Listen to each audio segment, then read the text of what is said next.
Täna alanud üks õppustest kannab nime Miljon miksi. Meil nii palju mikse ei ole, kuid uurisime vastuseid küsimustele, mis toimub ja miks toimub.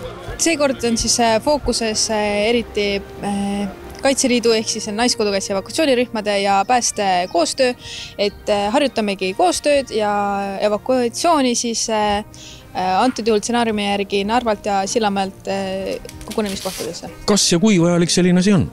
Õppustel ikka tulevad välja õpikohad, saamegi oma koostööd edendada, harjutada ja paremaks saada. Kestab mitu päeva, algselt on siis staabipõhine õppus ja siis läheb õppus keskkonda ja siis osaleb umbes 400 liiget kokku koos erinevate üksuste liikmetega.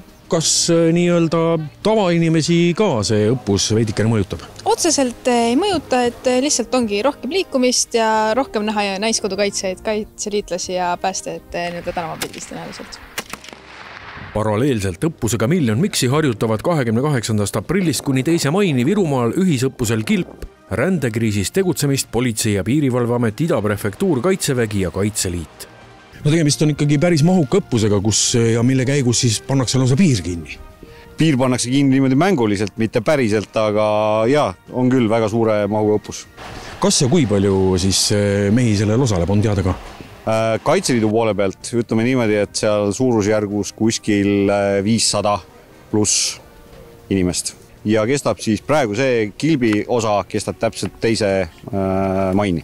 Kas ja kui palju inimesed, võib-olla tavainimesed siis õppuse käigus ja millega arvestama peaksid?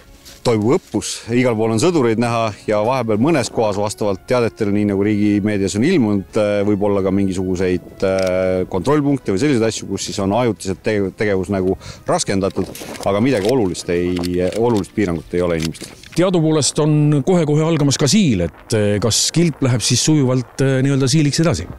Mitte kõikidele üksustele, aga Kirde maakaitseringkonnale küll, kuna meie osaleme ka siili õppusel, siis meie jaoks see sama õppus Kilp läheb siis sujuvalt üle õppuseks siil.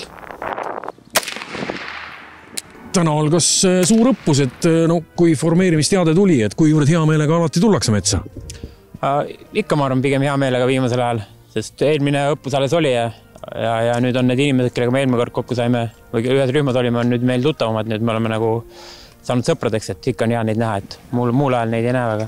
Kas ja kuivõrd vajalik on õppusi korraldada? Ikka on vajalik, peab olema valmis, nagu lähiajalugu on meile näidanud, et kui valmis ei ole, siis võib minna kehvasti, et tuleb olla kindlasti valmis.